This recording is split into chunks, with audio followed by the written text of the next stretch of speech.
गीता में अर्जुन को स्वयं भगवान कह रहे हैं कि उस परमेश्वर की शरण में जा, उसके लिए उन संतों के पास जा जो तत्वदर्शी हो। इसी प्रकार हजरत मोहम्मद को उनका अल्लाह कह रहा है कि कोई और पूर्ण परमात्मा है, उसको पाने के लिए उन तत्वदर्शी संत की तलाश कर।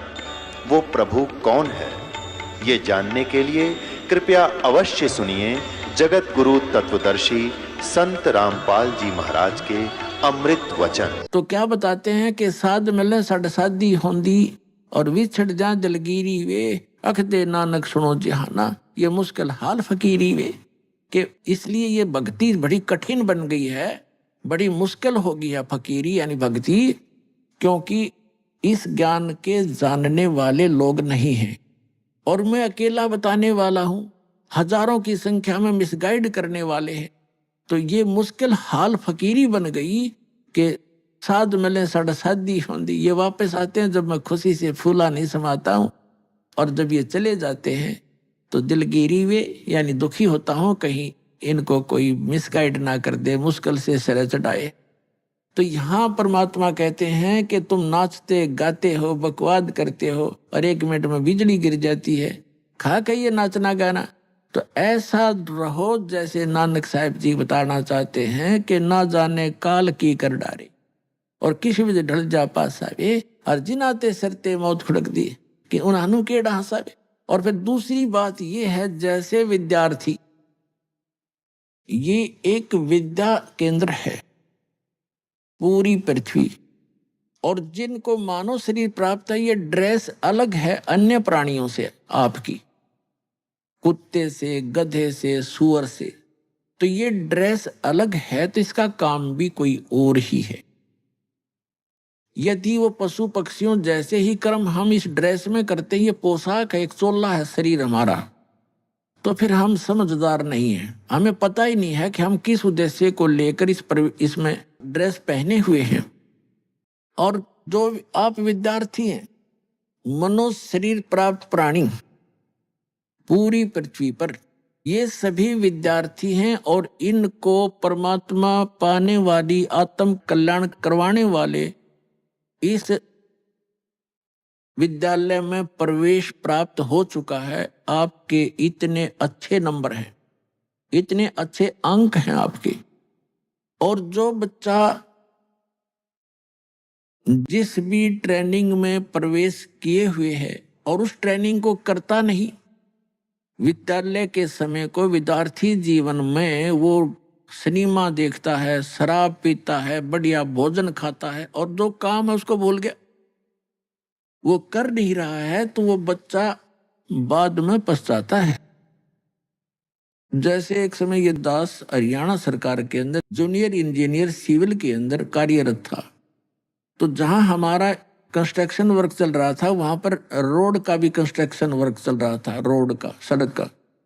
तो सड़क के ऊपर एक व्यक्ति काम कर रहा था, उसके बच्चे वही मिट्टी में, जैसे मजदूरों के बच्चे वहीं रहते हैं साथ में, और वहां पर एक एक्सीडेंट आ गया। उसी रोड का एक्सीडेंट, एक अधिकारी होता है, कार्यकारी अधिकारी इंजीनियर, तो वो जब वो चला गया इंस्पेक्शन करके, तो वो व्यक्ति क्या कहता है मजदूर के, ये मेरा क्लास फेलो था, ये एक्सीडेंट कभी हम एक विद्यालय में पढ़ा करते थे, मेरे भाग फूट गए, मैं पढ़ा नहीं, आज मजदूरी कर रहा हूं और मेरे बच्चे भी देखो यहीं पढ़े हैं, और ये पढ़ गया, समय का सदुपयोग कर गया, आज देखो कारों में चलता है, इसके बच्चे पंखों के नीचे कोठियों में लेटे हुए हैं। अब वो रो रहा था इस बात को याद करके।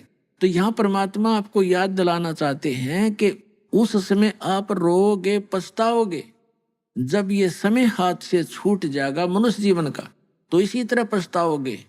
ये विद्यालय का समय है आपका, ये मनुष्य जीवन जब तक है, आप विद्यार्थी हैं और इसमें ये कार्य नहीं किया भक्ति वाला, तो बाद में पशु पक्षी बनकर रोया करोगे।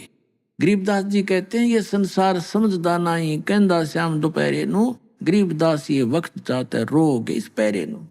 ये मनुष्य जीवन एक बार हाथ से छूट गया, इस पैरा माने समय को रोया करोगे फिर, जैसे कुत्ता रात्रि में ऊपर को मुंह करके रोता है, उसकी आत्मा में कभी ना कभी वो बात याद आती है, मैं कितना गलती किए हुए हूँ, आज मैं कहाँ पड़ा हूँ, लेकिन हो कुछ सेकंड के बाद फिर वो भूल पड़ जाती है। तो ये प्रसंग जो बताया जा रहा है आपको, इस कहते हैं कहे कबीर और सब दुखिया एक संत सुखी मन जीतियो। अब आपने ये उद्देश्य बनाना पड़ेगा कि हम विद्यार्थी हैं, मनुष्य जीवन प्राप्त प्राणी, चाहे स्त्री का है चाहे पुरुष का, ये मानव शरीर कहा जाता है। तो ये जितने भी मानव शरीर प्राप्त प्राणी हैं ये विद्यार्थी हैं। इनका उद्देश्य परमात्मा पाना, आत्म कल्याण करवाना है। वो दूसरी बात है कि किसने कौन सी ट्रेनिंग कर रहा है। जैसे कोई विष्णु की साधना कर रहे हैं तो वो ट्रेनिंग उसकी न्यारी है, स्वर्ग तक की पहुंच है, वहां से फिर वापस जन्म मृत्यु सदा बनी रहेगी। ऐसे ही कोई शंकर जी की पूजा करता है तो वो भी वो ट्रेनिंग अलग है, उसका लाभ अलग है, भिन्न है। कोई ब्रह्म तक की साधना करता है, वो ब्रह्म की ट्रेनिंग कर रहा है, वहां जाने की, ब्रह्म लोक में चला जाएगा, पुण्य समाप्त करके फिर वापस आएगा। गीता अध्याय नंबर 8 के श्लोक नंबर 16 में प्रमाण है कि ब्रह्म लोक पर्यंत भी सभी प्राणी पुनरावृत्ति में वहां गए हुए भी जन्म मृत्यु में ही रहेंगे। तो इसी प्रकार जो अक्षर पुरुष की तो यहाँ साधना कोई करता ही नहीं, क्योंकि उसके लोक में जाना नहीं होता। हमने फिर उसके बाद तो पार ब्रह्म, सबसे परला परमात्मा, जिसको परम अक्षर ब्रह्म कहा है, संतों ने उसको पार ब्रह्म कहा। पार ब्रह्म, एक ब्रह्म, एक पर ब्रह्म, और तीसरा पार ब्रह्म। पार माने सबसे पर पार का, सबसे ऊपर वाला, सबसे परली पार का। तो हमने साधना उस पार ब्रह्म की करनी है, परम अक्षर ब्रह्म की करनी है, पर ब्रह्म की नहीं करनी। ना ब्रह्म की प्राप्ति का उद्देश्य नहीं रखना। साधना अलग चीज होती है, लेकिन प्राप्ति का टारगेट हमने सतलोक का बनाना है, सचखंड में जाने का, जहां जाने के बाद लौटकर फिर संसार में नहीं आते। अब हम आते हैं, मन तू चल रे सुख के सागर, जहां शब्द सिंधु रत्नागर। शब्द सिंधु यानी जहां सुख का सागर, सुख ही सुख है। फिर कहते हैं कोट जन्म तन भरमत हो गे, कुछ ना हाथ लग्या रे, कुकर सुकर खरबा बोरे, कौआ हंस बुगारे। कोटि जन्म तू राजा की, ना मिटी न मन की आशा, भिक्षुक होकर दर दर घूम्या, ये मिला न निर्गुण रासा। इंद्र कुबेर ईश की पदवी, ब्रह्मा वरुण धर्मराया, विष्णुनाथ के पुरकों जाके तू फिर भी वापस आया।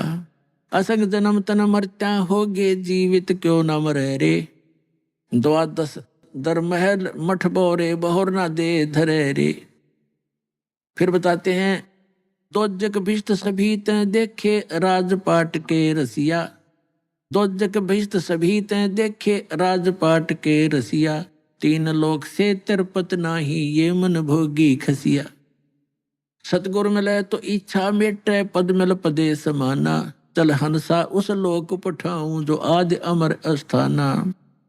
चार मुक्ति जहां चंपी करती, माया होरी दासी, दास गरीब अभय पद पर से, वो मिले राम अविनाशी। गरीबदास साहिब जी ने परमात्मा को देखा, परमात्मा से प्राप्त स्पिरिचुअल, कंप्लीट स्पिरिचुअल नॉलेज, वो संपूर्ण अध्यात्म ज्ञान के आधार से क्या बताया है कि कोट जन्म तन भरमत हो गए, करोड़ जन्म हो गए, जन्म और मृत्यु प्राप्त करते ने, लेकिन तेरी चलो चलो नहीं मिटी, स्थाई स्थान नहीं मिला, जहां जाने के बाद साधक फिर लौटकर कभी संसार में नहीं आते, वो स्थान नहीं मिला। कोटि जन्म तो भरमत हो गए, कुछ ना हाथ लग्या रे, और कुकर कुत्ता सुकर सुअर खरगदा, कुकर सुकर खरबा बोरे, कौवा हंस बुगारे। और कोटि जन्म तू राजा की न, मिटी न मन की आशा, और भिक्षुकों का दर दर घूम्या, ये मिला ना निर्गुण रासा। अब ये मार्ग ना मिलने से आप करोड़ जन्म राजा भी रह लिए, और ऐसे भी साधक रहे हो कि घर त्याग कर जंगल में वन में जा बैठे, भूख लगी नगरी में आए, थोड़ा बहुत आहार मांग ले गए, रोटी, उसी रोटी को सुखा दिया, जंगल में रख लेते थे, ऐसे सूख जाती थी, उनको अगले दिन भेकर खाते थे, दो दो तीन तीन दिन उनको भे कर खाकर अपना टाइम पास करते थे, थोड़ा सा आहार करते रहते। लेकिन साधना सतना होने से उनके आधार से क्या बना, इंद्र कुबेर ईश की पदवी, ब्रह्मा वरुण धर्मराया, विष्णुनाथ के पुरकों जाके फिर भी वापस आया। उन साधनाओं से इंद्र की पदवी भी प्राप्त कर ली, स्वर्ग के राजा भी बन गए, कुबेर भी धन के देवता, वित्त मंत्री भी बन गए, और इस ब्रह्मा विष्णु महेश तक की पदवी भी तुमने प्राप्त कर ली, क्योंकि ब्रह्मा विष्णु महेश की भी जन्म मृत्यु होती है, अभी आपको प्रमाणित कर दिया। इंद्र कुबेर ईश की पदवी ब्रह्मा ब्रह्मराया और विष्णुनाथ के पुर को जाके फिर भी वापस है। असंख्य जन्म तो मरता होगे, जीवित क्यों ना मरे। अब यहां बताया कि मिला ना निर्गुण रासा तुझे, ये सत साधना ना मिली, ये मार्ग नहीं मिला सही भक्ति का। क्या बताते हैं, सुखदेव ने 84 भुगती बना पजावे खरवो, तेरी क्या बुनियाद पुरानी तू पंडा पंथ पकड़वो। सुखदेव जैसे ऋषि ने भी ये मार्ग ना मिलने से गधे की योनि पाई और पजावे के ऊपर उसने ईंटें ढोई। कहते सुखदेव ने 84 भुगती बना पजावे खरवो, तेरी क्या बुनियाद पुरानी तू पेंडा पंथ पकड़वो। तेरी क्या औकात है भोले आत्मा। तो वो पेंडा माने रास्ता, मार्ग भक्ति का, वो यथार्थ भक्ति मार्ग ग्रहण कर पकड़। फिर बताते हैं, असंग जन्म तन मरता होगे, जीवित क्यों न मरे रे, दवा 10 दर मद महल मठ बोरे, बहुर न दे धोर रे। गीता अध्याय नंबर 15 के श्लोक नंबर 4 में कहा है कि उस तत्व ज्ञान की प्राप्ति के पश्चात परमेश्वर के उस परम पद की खोज करनी चाहिए, जहां जाने के बाद साधक फिर लौटकर कभी संसार में नहीं आते। तो यहां बताते हैं कि असंग जन्म तन मरत्या होगे, जीवित क्यों ना मरे रे। अब जैसे पुणात्माओं जीवित मरना है, इच्छाओं को घटाना है। एक तो ये ज्ञान से घटेंगी, ज्ञान के बिना मर्यादा बेशक बनाकर बैठ जाओ, ये नहीं बनती, ज्ञान से समाप्त होंगी। जैसे आप कोठी बना रहे हो, सारा जीवन ला दिया कोठी बनाने में, और कल मृत्यु होगी और कोठी रहेगी यहीं। एक सेठ था, आंखों देखा एक मजदूर बता रहा था कि हम वहां मजदूरी कर रहे थे और उसने कम्प्लेक्स बनाना था शहर के अंदर, रोहतक के अंदर, और शाम को मजदूरों की तनख्वाह देकर हम वही बैठे बैठे अपने गिन रहे थे तनख्वाह जो हमें मिली थी। और वो वहीं पर टूटी लगा रखी थी तराई तरुई के लिए, गर्मियों का मौसम था। वो स्नान करने लग गया वहीं टूटी के नीचे, नहा के धोती, वो पजामा पहना था और कुर्ता हाथ में लिया था, जब मर गया वही हार्ट अटैक हो गया, बैठा बैठा रह गया। अब चाट ले उस कम्प्लेक्स ने, उड़ के गधा बन के कुमार के फंसेगा। तो परमात्मा कहते हैं जो काम इसका करने का वो भूल गए, बकवादों में लगे रहे तुम, तो इससे इच्छा हटेगी।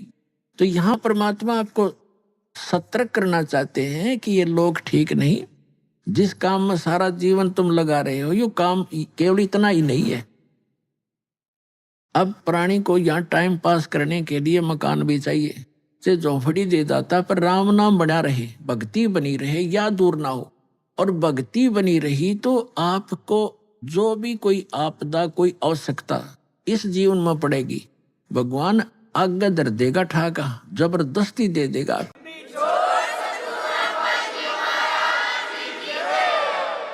अब परमात्मा कहते हैं कल्पे कारण कौन है, कर सेवा निकाम।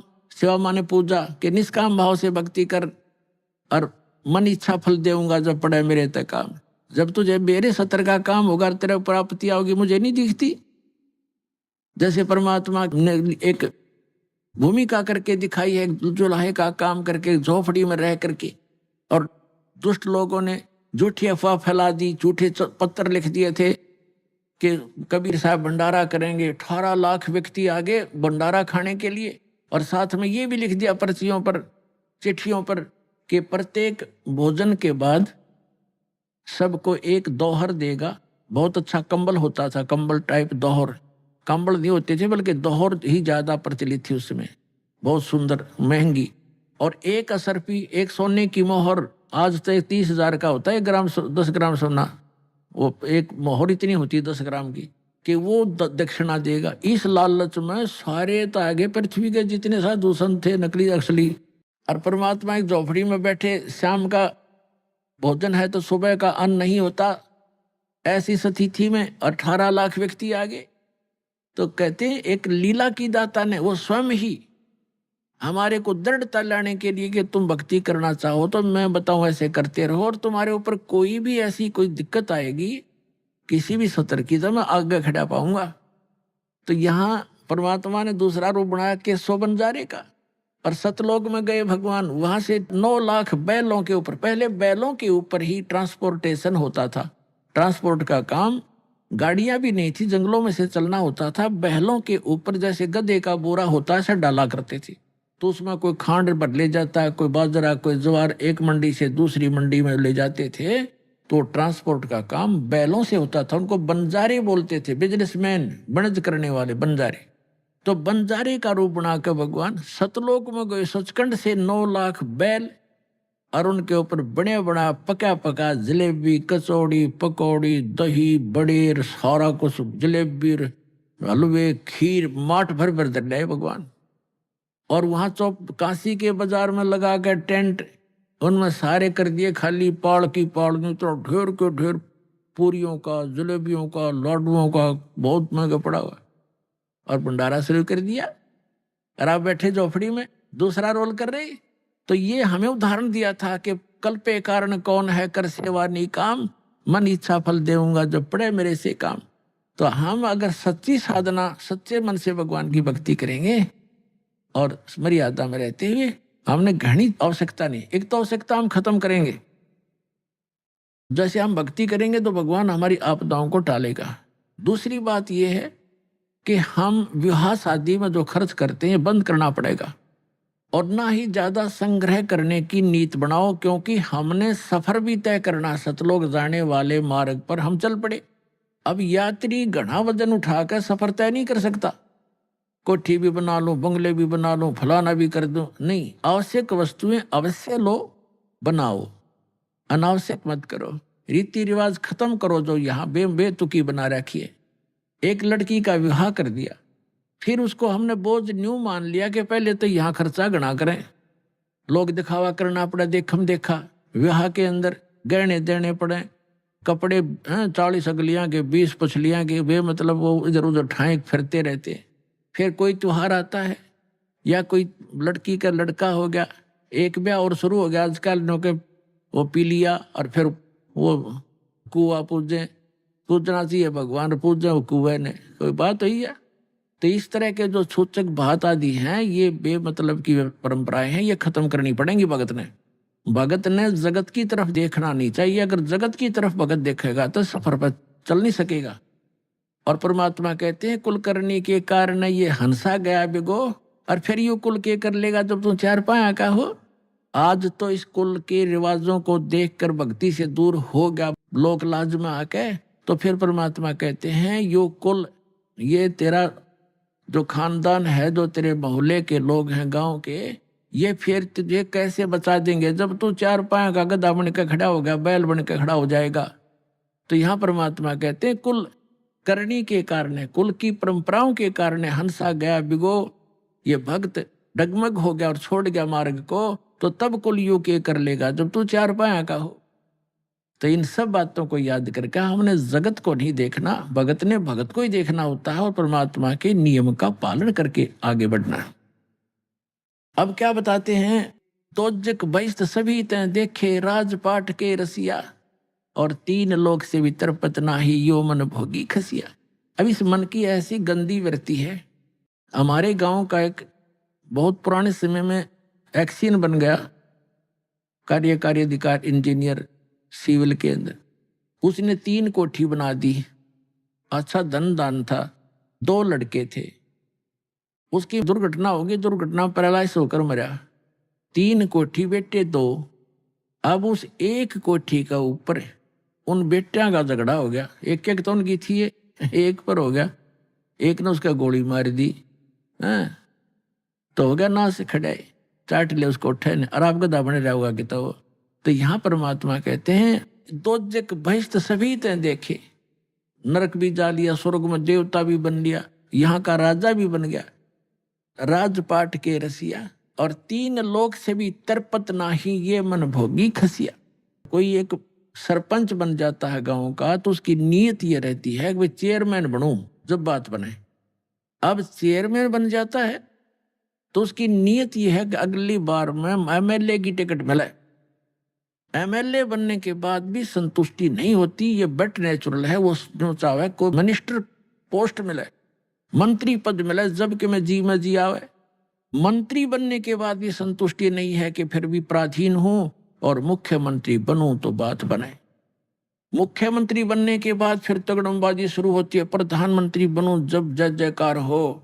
प्रधानमंत्री का नंबर आओ, इतने भाई की टिकट कट जा, फिर गधा बना पाओगे तो कुमार के बोरे तले। तो परमात्मा कहते हैं ये ज्ञान समझ में आओगा सतगुरु की शरणों में। जैसे परमात्मा बार बार हमें कितने भाव से समझाते हैं, हमारे को कितने प्रकार से समझाते हैं। मन ने की कर ले 2 दिन का मेहमान, मन ने की कर ले 2 दिन का मेहमान। फिर क्या बताते हैं, आखिर तुझको कौन कहेगा गुरु बिन आत्म ज्ञान, मन ने की कर ले 2 दिन का मेहमान। क्या कहते हैं कि ठीक है तो मनुष्य जीवन में है, कहीं भी जाएगा, रिश्तेदारी में जाएगा, कोई बड़े छोटे अच्छे नेक व्यक्ति से मिलेगा, आपको वो संसारिक जीवन की तो ट्रेनिंग दे सकते हैं, धन जोड़न की भी दे सकते हैं, लेकिन गुरु के बिना तुझे आत्मज्ञान नहीं मिलेगा। तो क्या बताते हैं, आत्मज्ञान और परमात्म ज्ञान ये 2 ज्ञान होते हैं। आत्मज्ञान तो ये है कि हम कौन हैं, कहाँ से आए हैं, हमारा उद्देश्य क्या है, ये मृत्यु और जन्म हो रहा है। और परमात्म ज्ञान वो है जो परम पिता कौन है, जिसकी साधना से पूर्ण मोक्ष हो, वो कौन है, तो वो बताया जा रहा है। तो यहाँ क्या बताते हैं कि 3 लोक से तिरपतना ही ये मन भोगी खसिया। इस मन की इतनी गंदी वृत्ति है, इसकी कोई संतुष्टि नहीं, इस ज्ञान से संतुष्टि होएगी। कहते हैं सतगुरु मिले तो इच्छा मिटे पद मिल पदे समाना, और चल हंसा उस लोक पठाऊं जो आज अमर स्थान।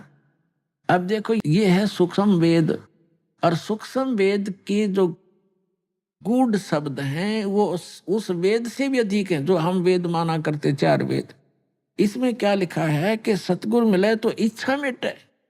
सतगुरु मिलेंगे तो सब ऐसा ज्ञान सुनाएंगे यहाँ की सब इच्छाएं समाप्त हो जाएंगी। और पद मिल पदे समाना, पद के 2 अर्थ हैं यहाँ पर, पद मिल पदे समाना। पद माने पद्धति, भक्ति की विधि सही मिलेगी तो उस पद मिल पदे समाना, कौन से पद को प्राप्त करेंगे? गीता अध्याय नंबर 15 के श्लोक नंबर 4 में वर्णित है कि तत्वदर्शी संत की प्राप्ति के पश्चात तत्व ज्ञान के आधार से जानकर उसके पश्चात परमेश्वर के उस परम पद की खोज करनी चाहिए, जहां जाने के बाद साधक फिर लौटकर कभी संसार में नहीं आता। अब यहाँ परमात्मा का सूक्ष्म वेद में वही बता रहे हैं, गरीबदास साहिब जी बता रहे हैं कि सतगुरु मिले तो इच्छा मिटे पद मिल पदे समाना। पद माने पद्धति, सही श्रेष्ठ भक्ति विधि मिलने से उस पद में समावांगे, वहां पहुंच जाएंगे जहां जाने के बाद साधक लौटकर फिर नहीं आते। पद मिल पदे समाना और चल हंसा उस लोक पठाऊं। हे प्यारी आत्मा, चल तुझे वहां भेज दूं जो आदि अमर अस्थाना, आदि अमर यानी जो शाश्वत स्थान है। गीता अध्याय नंबर 18 के श्लोक नंबर 62 में कहा कि अर्जुन तू सर्व भाव से उस परमेश्वर की शरण में जा, उसकी कृपा से तू परम शांति को और सनातन परम धाम को, शाश्वत स्थान को प्राप्त होगा। तो यहाँ वही बता रहे हैं कि हम जो विधि बता रहे इससे वो मिलेगा तुम्हें। और गीता ज्ञानदाता ने तो बता दिया है कि वो तत्वदर्शी संत बताएंगे। तो वो तत्वदर्शी संत वर्तमान में ये दास भेज रखा है उस परम पिता ने आप पुण्यात्माओं के लिए, ये सत्कर मान लेना।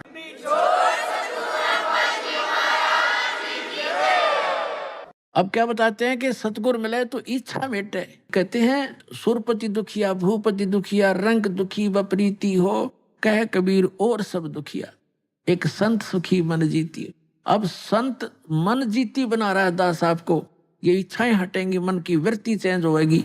सतगुरु मिले तो इच्छा मिटे पद मिल पदे समाना, और चल हंसा उस लोक पठाऊं जो शाश्वत स्थान, आदि अमर स्थाना, आदि यानी पहले का, सदा से ही है वो, और अमर शाश्वत स्थान है। फिर वहां क्या सुख है? 4 मुक्ति जहां चंपी करती। अब जैसे यहाँ की जो मुक्तियां हैं, 4 मुक्तियां हैं, ये चारों की चारों प्राप्त प्राणी भी वापस जन्म मृत्यु में रहता है, वो सदा वो सुख उनको नहीं प्राप्त रहता, और वहां जाने के बाद सदा सुख रहेगा। सतलोक में जाने के बाद चार मुक्ति जहाँ चंपी करती माया होरी दासी, और दास गरीब अब पद पर से वो मिले राम अविनाशी। गीता अध्याय नंबर 15 के श्लोक नंबर 17 में जो कहा है, उत्तम पुरुष तु अन्य परमात्मा इति उदाहरता है, यह लोग चरम अविश्य विवृत्ति अब ईश्वर है। तो वो परमात्मा अविनाशी परमात्मा आपको मिलेगा जो साधना हम बता रहे हैं, ये दास बता रहा है, और वहां सदा सुखी रहोगे, आपका परिवार होगा, वो कभी मृत्यु को प्राप्त नहीं होगा, किसी चीज का अभाव नहीं होगा। और यहाँ से तो आपने जाना पड़ेगा, यह आपको याद है खूब, और याद रखना। इसलिए यहाँ की इच्छाएं हटाकर अब वहां की आशा बनाए सतलोक जाने की, जहाँ आशा ता बासा हुई, और मन कर्म वचन सुमरियो सोई। कबीर परमेश्वर जी हम सभी आत्माओं के जनक हैं, ये हमारे हमदर्द हैं, हमारे पिता हैं। अध्यात्म मार्ग से हम अपरिचित होने के कारण अपने पिता को हम पहचान नहीं पाते, जिसके परिणाम स्वरूप हम साधना करते करते भी इस काल के जाल से हम नहीं निकल पाते। ये काल का एक भयंकर जाल है, इस जाल से निकले बिना हमें सुख नहीं हो सकता, हमारी जन्म मृत्यु समाप्त नहीं हो सकती। और अभी तक जो भी हमें अध्यात्म ज्ञान मिला था वो यूजलेस था, बेसलेस था, निराधार था, झूठा था। जितने भी संत ऋषि महर्षि जो सतयुग से लेकर आज तक रहे हैं, इन सभी ने परमात्मा को निराकार बताया है। और जैसे स्वर्गलोक, ब्रह्मलोक, ये स्थान भी उन्होंने बताया हमारे को, स्वर्गलोक बताए हैं, और उसकी व्यवस्था ये भी बताई गई है कि वहां जितने भी प्राणी जाते हैं, स्वर्ग के अंदर अपना पुण्य समाप्त होने के उपरांत अन्य योनियों को प्राप्त करते हैं, दूसरे प्राणियों के शरीरों में वो प्रवेश कर जाते हैं। ये सिलसिला असंख्यों युगों से चला आ रहा है। अब कुछ समय से 100, 125, 150 वर्ष से इस काल ने एक और जाल फैलाया है, जो ये सतलोक की महिमा बताने वाले कुछ पंथ पनपे हैं, जिसमें से राधा स्वामी पंथ जो आगरा से प्रारंभ हुआ है, ये सबसे पुरातन है। इस अभी सन 1861 के आसपास ये प्रारंभ हुआ, और उसी से बहुत सी ब्रांचें बन गई हैं, जैसे जय गुरुदेव पंथ मथुरा में, सच्चा सौदा सिरसा के अंदर डेरा बना हुआ है, और ब्यास के अंदर भी उसी से बहुत से पंथ निकले हैं, जैसे जनौद के अंदर एक भिवानी जिला में, और भी अनेकों स्थानों पर ठाकुर जी है, ये भी उसी राधा स्वामी पंथ से निकले हुए एक अलग से उन्होंने पंथ चलाया, कृपाल जी। ये सभी परमात्मा को निराकार बताते हैं, सतलोक में सतपुरुष निराकार बताते। इनका तो सिर पैर है ही नहीं ज्ञान का, यो आपको बहुत बार दिखाया दास ने। तो कहने का तात्पर्य ये है कि हम यथार्थ अध्यात्म मार्ग से अपरिचित रहे, जिस कारण से हम जन्म और मृत्यु के इस दीर्घ रोग में फंसे रहे। हम साधना भी करते रहे, दुख जोंके तो बने रहे, इसका कारण ये था कि हम जिन भगवानों को, जिन देवों को हम पूर्ण परमात्मा मानकर पूजा करते थे, वो पूर्ण नहीं थे।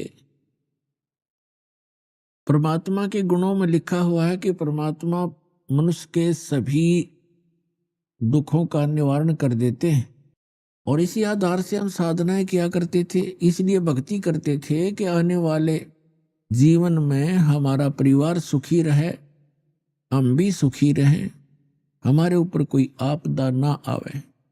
इसलिए हम साधना किया करते थे, धन लाभ भी उद्देश्य रखते थे और परमात्मा की साधना हम करते रहते थे। लेकिन वही साधना करते करते कुछ एक तो बहुत अच्छी पोस्ट प्राप्त कर जाते हैं, कुछ अच्छे धनी हो जाते हैं, कुछ एक को अच्छी संतान भी मिलती है। उन्हीं साधनाओं को करते करते अन्य का सर्वनाश भी हो जाता है।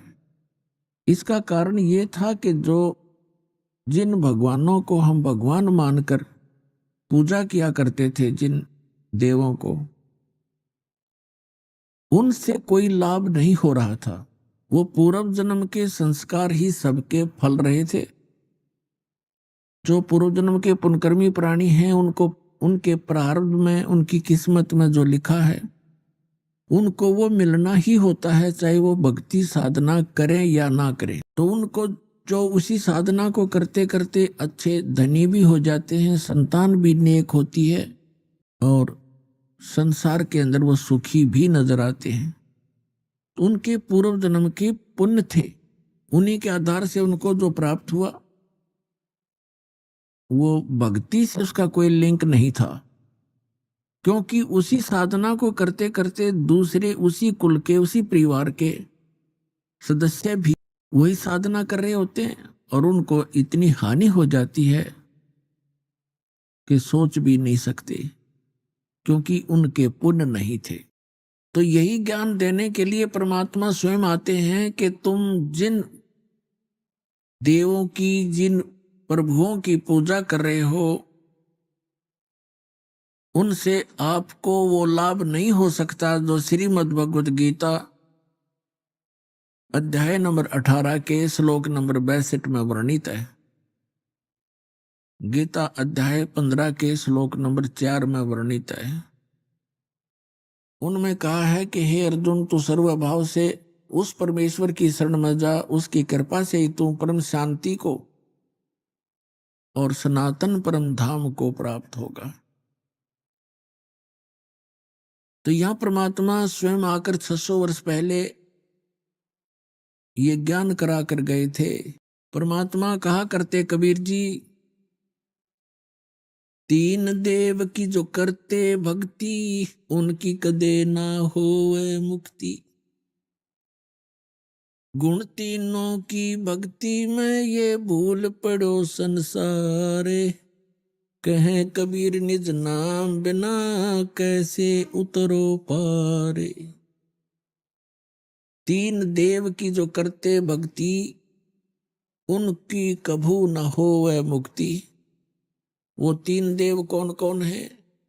श्री ब्रह्मा जी रजगुण, श्री विष्णु जी सतगुण और श्री शंकर जी तमोगुण। तो परमात्मा 600 वर्ष पहले कहा करते थे, गुण तीनों की भक्ति में ये भूल पड़ो संसारे, कहें कबीर निज नाम बिना कैसे उतरो पारे।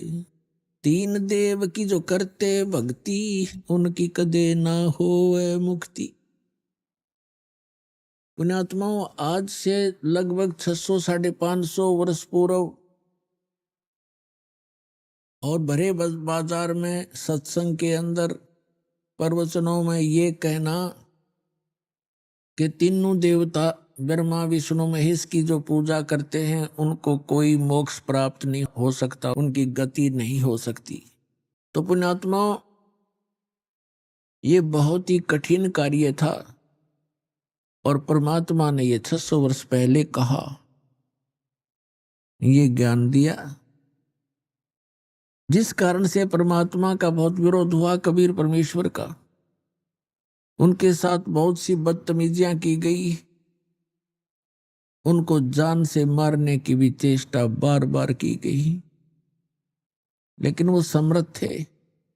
वो हमारे पिता हैं और वो हमारे लिए ही आते हैं कि कभी ना कभी तो इनका ये नशा, ये झूठे सुख का नशा जो काल ने कर दिया त्रिगुणमयी माया का, ये कभी तो उतरेगा, कभी तो मुझे पहचानेंगे। तो अपनी पहचान छोड़कर चले गए थे भगवान 600 वर्ष पहले, सन 1398 से सन 1518 तक 120 वर्ष एक जनसाधारण की भूमिका की,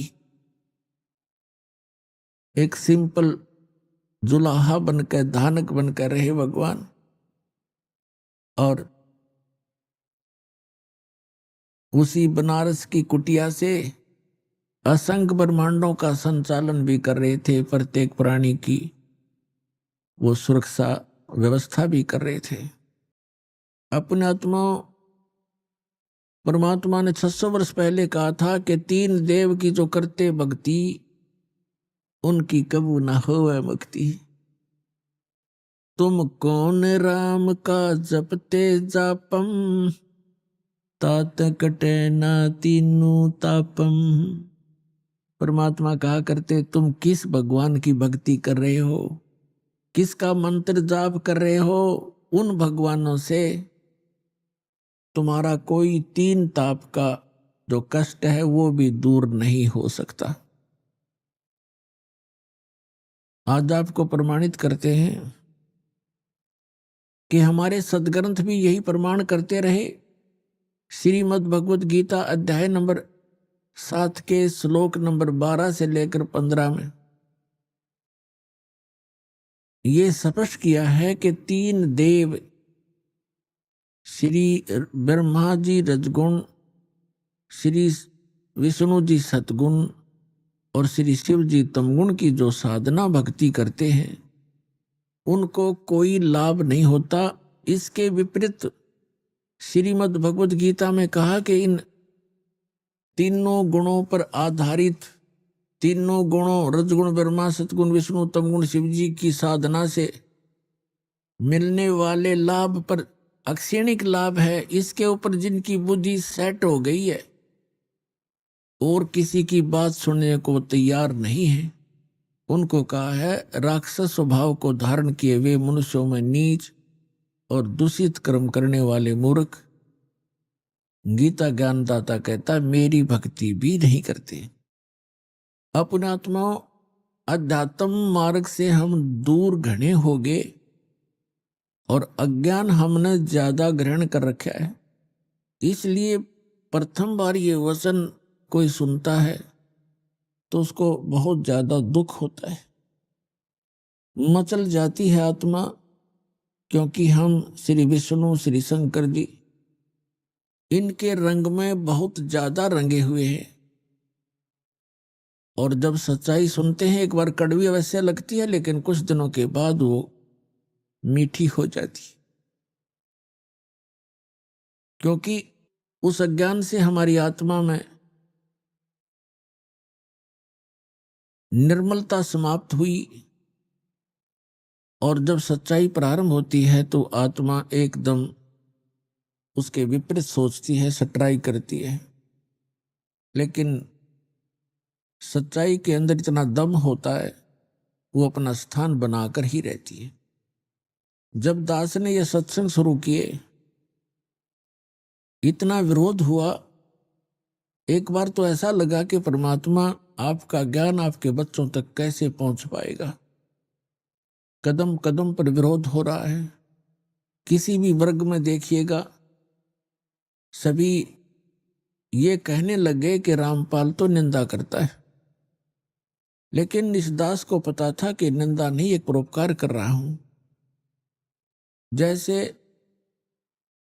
सदग्रंथों को आपके रूबरू कर रहा हूं, और जिन भी ऋषि महर्षि आचार्यों शंकराचार्यों या किसी संत मंडलेश्वर ने जो भी ज्ञान उन्हीं संतों को आधार मानकर बताया है, उसके अनुभव को और वेदों और गीता और पुराणों से तुलना कर देता हूं।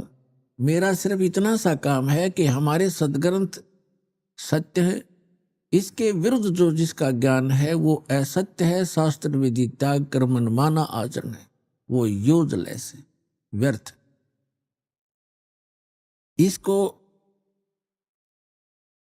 एक आलोचना ना समझें, इसको एक परोपकार समझें। जैसे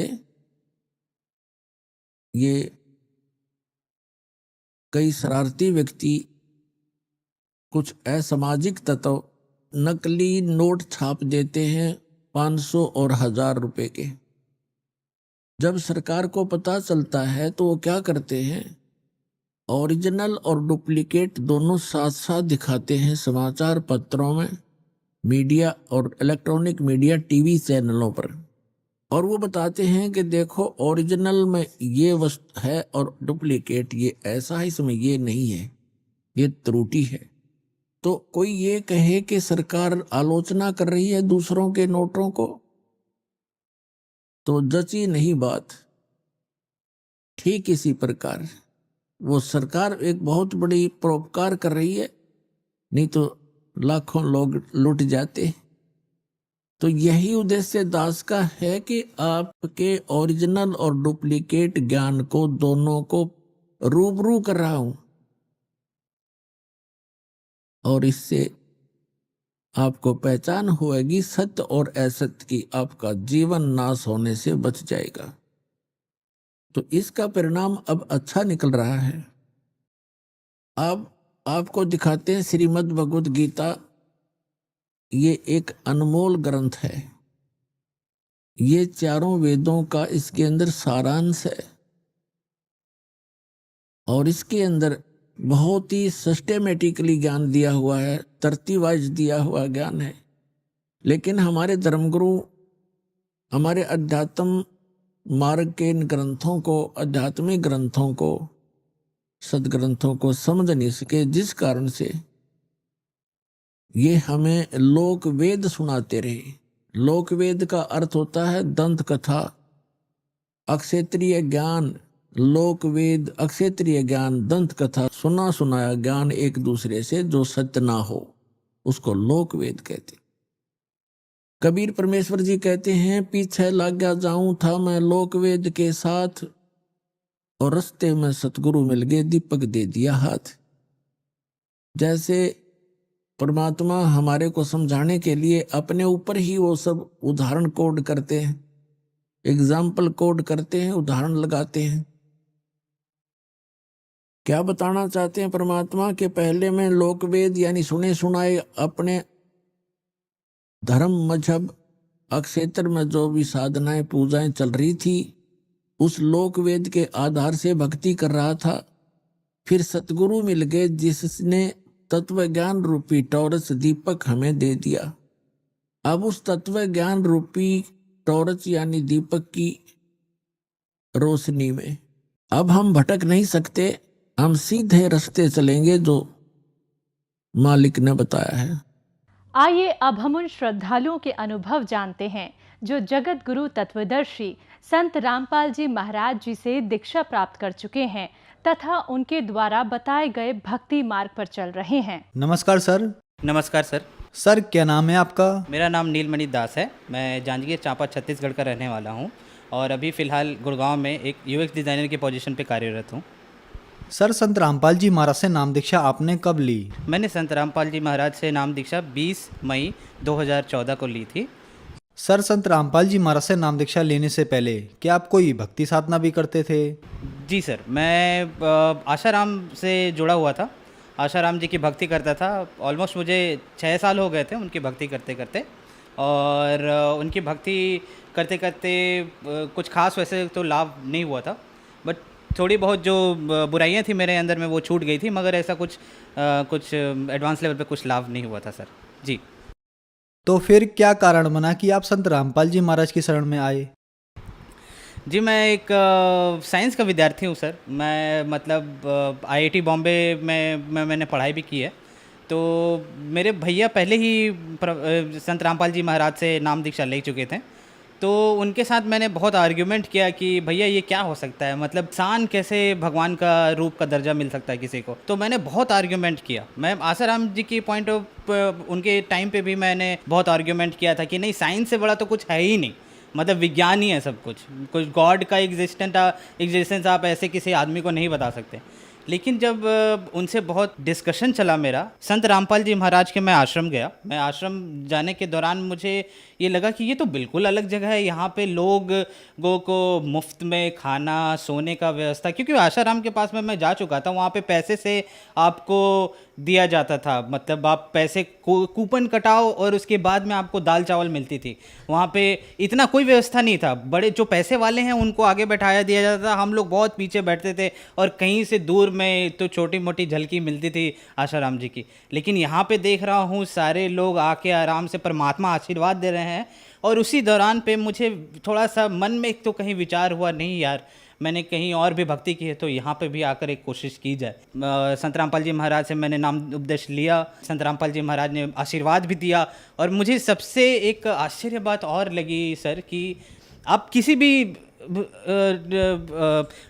व्यक्तिजन के आश्रम में जाएं, आशाराम जी को ले लें या किसी और भी बहुत सारे संत और जो पुरुष अपने आप को बताते हैं उनके आश्रम में जाएंगे तो वो लोग इंडिविजुअली आपको आकर आशीर्वाद नहीं देते हैं। मतलब जो मैंने नोटिस किया संत रामपाल जी महाराज के आश्रम में, वो हर एक शिष्य को आकर उनके सर पर हाथ रखकर आशीर्वाद दे रहे थे, जो कि अपने आप में एक बहुत बड़ी बात है। मतलब कौन से एक आप इतने बड़े पदवी पे पहुंच गए हो तो अपने आप को समझने लग जाते कि नहीं मैं तो आई एम गॉड। तो वो चीज़ मुझे लगा कि नहीं यार, वो तो एकदम बिल्कुल अपने आप को ऐसे दर्शा रहे हैं जैसे कि नहीं बेटा मैं तुम्हारा गुरु हूँ और तुम लोग शिष्य हो और तुम्हारा जितना भी दुख और ज़िंदगी में जितने कष्ट हैं उसको निवारण करना मेरा ही काम है। तो मतलब ये चीज़ मुझे दिखा और इसके बाद मैंने तो निश्चय कर लिया कि नहीं, मुझे संत रामपाल जी महाराज से नाम उपदेश लेना चाहिए। सर आप साइंस पर विश्वास करते हैं, फिर आपने संत रामपाल जी महाराज से नाम दीक्षा ली। हम आपसे पूछना चाहेंगे कि अभी आपकी क्या क्वालिफिकेशन है, आप क्या काम करते हैं? जी मेरी क्वालिफ़िकेशन, मैं national institute of fashion technology से बैचलर इन डिज़ाइन टेक्सटाइल में मैंने डिग्री ली है। मैं उस दौरान पे शाहरुख खान, आपने अभिनेता का नाम सुना होगा, मैंने उसके घर का इंटीरियर भी डिज़ाइन किया हुआ है। ये इंडिया टुडे के आर्टिकल में पब्लिश भी है। आप मेरा नाम अगर नील मनी करके इंडिया टुडे टाइप करेंगे तो आपको मिल जाएगा। उसके आर्टिकल में, टॉप आर्टिकल में ही मेरा नाम है। और वो शाहरुख खान के इंटीरियर करने के बाद बहुत बड़े बड़े डिज़ाइनर्स के भी साथ भी मैंने काम किया, जिनमें से मनीष अरोरा है और करण जौहर, वरुण बहल के साथ भी काम किया। और वो छोटी छोटी बहुत उपलब्धियां थी जिसको संजो कर मैंने मास्टर डिग्री के लिए भी कोशिश करी। मास्टर डिग्री में मैंने आईआईटी बॉम्बे का एग्ज़ाम दिया। पहली दफ़ा जब एग्ज़ाम दिया था तो उस वक्त मेरा सिलेक्शन नहीं हुआ था। आईआईटी गुवाहाटी शायद मिलता बट नहीं भी मिल रहा था। लेकिन दूसरी दफ़ा आईआईटी बॉम्बे मिला मुझे और ऑल इंडिया रैंक 27 मैंने प्राप्त किया। आईआईटी बॉम्बे में मैंने इंडस्ट्रियल डिज़ाइन, जिसको आप बोल सकते हैं कि स्पेसिफिकली उसका स्पेशलाइजेशन ह्यूमन कंप्यूटर इंटरेक्शन था, उसमें मैंने पढ़ाई की। और उसके बाद अभी फ़िलहाल मैं एक अमेरिकन कंपनी थॉटवर्क्स में एक सीनियर यूएक्स स्पेशलिस्ट के रूप में कार्यरत हूँ। आईआईटी बॉम्बे में मुझे गोल्ड मेडल भी मिला है, जिसमें फाइनल डिग्री का जो आपको प्रोजेक्ट सबमिट करना होता है उसमें मुझे गोल्ड मेडल मिला, बेस्ट स्टूडेंट का अवार्ड मिला था मुझे। और संत रामपाल जी महाराज के ही आशीर्वाद से मेरा आईआईटी बॉम्बे में सिलेक्शन हुआ था। आईआईटी एक इतनी बड़ी संस्थान है, मतलब लाखों बच्चे वहाँ एडमिशन के लिए तड़पते हैं, मरते हैं, मतलब कि नहीं वो वहाँ पे हमारी एडमिशन हो जाए। लेकिन सिर्फ आशीर्वाद मात्र से, संत रामपाल जी महाराज के आशीर्वाद मात्र से वो सिलेक्शन हो गया था मेरा। और ये मैं ये आपको ये भी बात बताना चाहूँगा, मैं संत रामपाल जी महाराज के पास में मैं 13 में भी एक बार जा चुका था, जिस समय भैया ने मुझे बोला कि तुम जाकर आश्रम देखो, तुम्हें नाम उपदेश लेने का इच्छा करेगा तो ज़रूर लेना। उससे पहले भी एक बार मैं गया था, जिस दौरान पे मैंने उसी वक्त बोला था भैया को कि अगर मुझे आईआईटी बॉम्बे में मेरा सिलेक्शन हो जाए ना भैया, तो मैं पक्का नाम का उपदेश लूँगा, तो मुझे समझ में आ जाए कि हाँ यही कि ही इज़ द गॉड। तो जैसे ही मैंने बोला कि संत रामपाल जी महाराज से मेरी वार्तालाप भी हुई, मैंने उनको बोला कि मैं आईआईटी बॉम्बे में मैं एडमिशन चाहता हूँ, तो उन्होंने एकदम आशीर्वाद दिया और बोला बेटा हो जाएगा, और हो ही गया। मतलब इससे बड़ी चीज़ और क्या हो सकती है। नीलमणि जी, आपने आईआईटी मुंबई से अपनी पढ़ाई पूरी की है और आप गोल्ड मेडलिस्ट स्टूडेंट रहे हैं। संत रामपाल जी महाराज के बारे में ये कहा जाता है कि उनसे श्रद्धालु अंधश्रद्धा के तहत जुड़ते हैं। कम से कम आप जैसे लोग जो टॉप आईआईटी कॉलेज में गोल्ड मेडलिस्ट स्टूडेंट हैं, टॉप इंजीनियर्स, टॉप डॉक्टर्स जो संत रामपाल जी महाराज से जुड़ रहे हैं, आप लोगों को तो हम नहीं कह सकते कि आप लोग संत रामपाल जी महाराज से अंधश्रद्धा के तहत जुड़े हैं। तो क्या ये धारणा बनाई गई है या ये धारणा कहीं ना कहीं तक ठीक है? मैं आपको बताता हूँ, आईआईटी के 70-80% स्टूडेंट को आप देख लेंगे वो एथीज़म की ओर जा रहे हैं, मतलब वो कंप्लीट एथिस्ट होते जा रहे हैं। उनको गॉड पे में यकीन ही नहीं है कि गॉड का एग्जिस्टेंस है, इसने इस पर्टिकुलर यूनिवर्स को किसने क्रिएट किया है। अरे भाई, आप बोलते हो कि ये गैलेक्सी इतना बड़ा है, मुझे दिखाई नहीं देता, अभी तक आप मानिए सर कि जितने सारे आपके फिलोसोफर हैं, जितने सारे आपके साइंटिस्ट हैं, इवन आप बोलिए ना तो जो आईआईटी से मास्टर डिग्री लेते हैं उनको आप एक जूनियर साइंटिस्ट भी बोल सकते हैं, और मैं एक जूनियर साइंटिस्ट भी हूँ। लेकिन आप जो छोटे छोटे जितने भी वहाँ पे स्टूडेंट हैं, आप उनसे जाकर आप ये पूछेंगे ना, उनका जो विश्वास है गॉड की ओर बिल्कुल भी बदल चुका है। मतलब लोग इतने ज़्यादा अंधविश्वास की ओर जा चुके हैं कि आपको यकीन नहीं होगा। और ये संत रामपाल जी महाराज को इस तरीके से ठहराना, उन्होंने एक एक चीज़ को, हर एक शास्त्रों को खोल के, वेद को, सभी चीज़ों को बताया है कि कहाँ पे भगवान का जिक्र है और वो भगवान आखिरकार कौन है, और हमें किस भगवान का पूजा करना चाहिए, किस तरीके से करना चाहिए, और सही तरीके का गुरु कौन है। उन्होंने तो सिर्फ यही बताया। मेरे ख्याल से शायद ये चीज़ जितने भी और धर्म गुरु थे उनको पची नहीं होगी, क्योंकि उन्हें उनका जो व्यवस्था चल रहा है आजकल का, शायद हो सकता है कि जिस तरीके से ये ज्ञान प्रचार हो रहा था, तो उनको लगता है कि शायद मेरा बंद हो सकता है, इसलिए उन्होंने इस तरीके का षड्यंत्र रचा। ये बिल्कुल, आप अगर खुद में पढ़े लिखे हैं, आपको साइंस पे विश्वास है, आप थोड़ा बहुत भी मेटाफिजिक्स या फिर आपको लगता है कि मैं अध्यात्म में बिलीव करता हूँ, तो आप किताबों को खोलिए, गीता को खोलिए, आप चारों वेद को खोलिए, पुराणों को खोलिए, जो संत रामपाल जी महाराज सत्संग में बताते हैं, सिर्फ आप उनको देखिए और समझने की कोशिश कीजिए, आपको बहुत परिवर्तन दिखेगा, आपको लगेगा कि एक्चुअल में सच्चाई क्या है।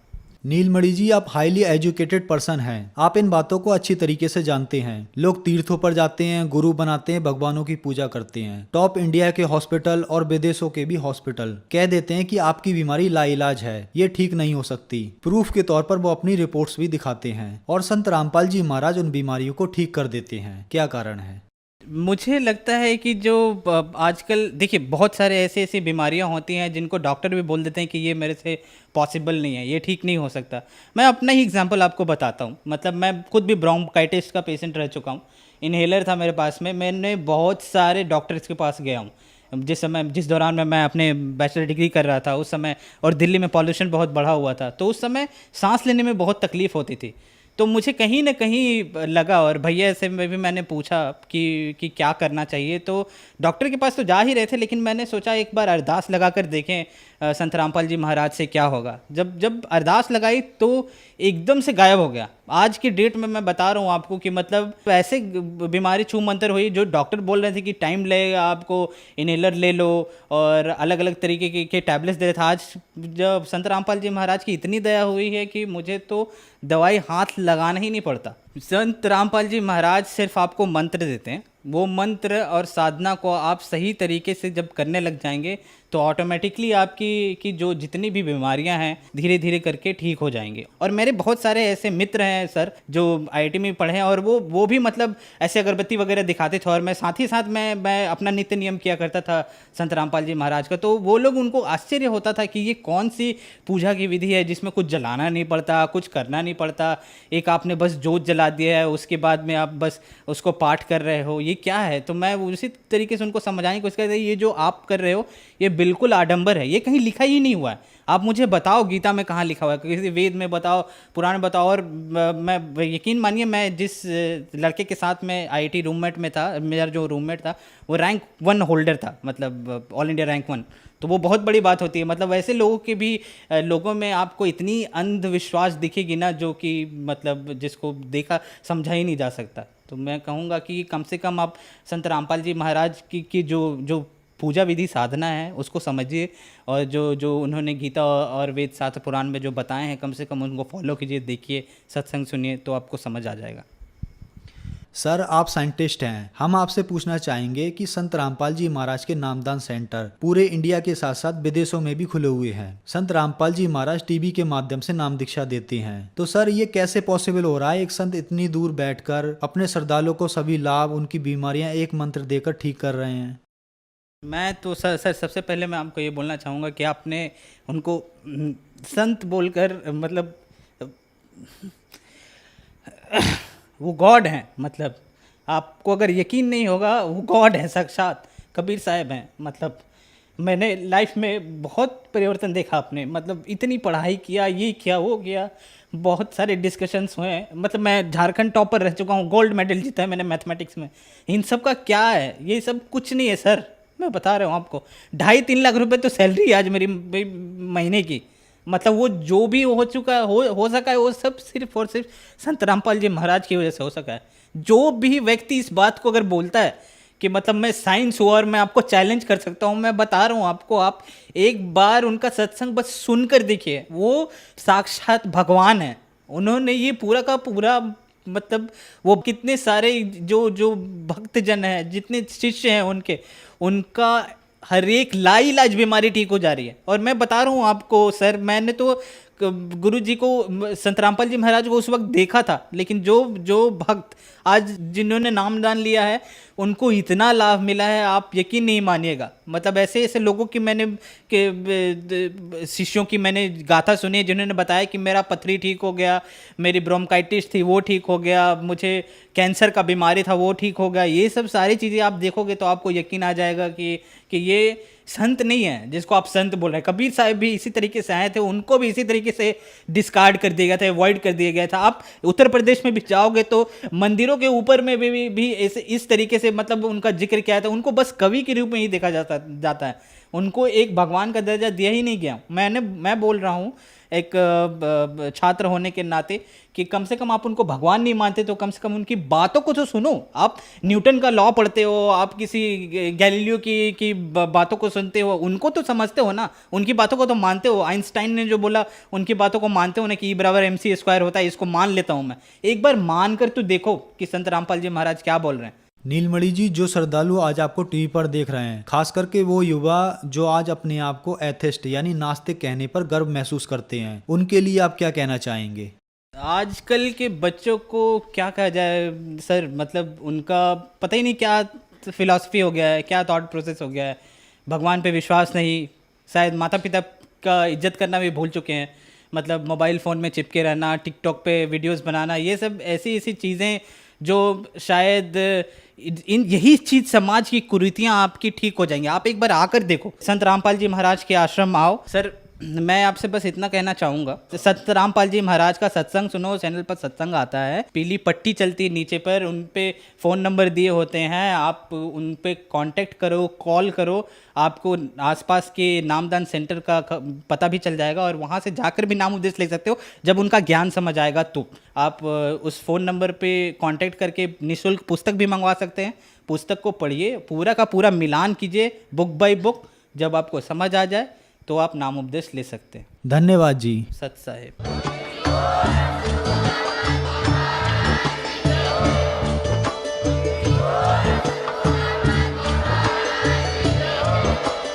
आप सुन रहे थे जगत गुरु तत्वदर्शी संत रामपाल जी महाराज जी के मंगल प्रवचन। अधिक जानकारी के लिए विजिट कीजिए हमारी वेबसाइट www.jagatgururampalji.org। संत रामपाल जी महाराज जी के शुभ आशीर्वाद से पूरे विश्व भर में 500 से भी ज्यादा नाम दीक्षा केंद्र हैं, जिन पर संत रामपाल जी महाराज जी द्वारा ऑनलाइन निशुल्क नाम दीक्षा दी जा रही है। अपने नजदीकी नाम दीक्षा केंद्र का पता करने के लिए संपर्क करें 82228805